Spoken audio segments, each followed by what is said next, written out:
মা আজকে প্রোটেস্ট আছে বুঝলে তো, ফিরতে আমার একটু দেরি হবে। দাদা হাতটা পাত, রাখিটা পরিয়ে দিই। ও আজকে তো আবার রাখি, তোর গিফটটাও তো কেনা হলো না।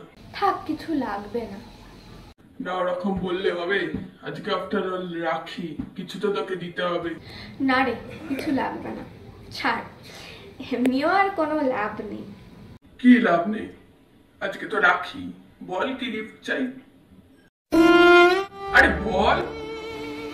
আচ্ছা, তাহলে যদি তোকে কিছু দিতেই হয় তাহলে একটা কাজ কর, আমাদের যে রক্তের সম্পর্কের মামা আছে তাকে গিয়ে বরঞ্চ জিজ্ঞাসা কর যে আমি যখন ছোট ছিলাম তখন হোলিতে রং মাখানোর নামে আমার জামার ভিতরে হাত কেন বারবার দিচ্ছিল।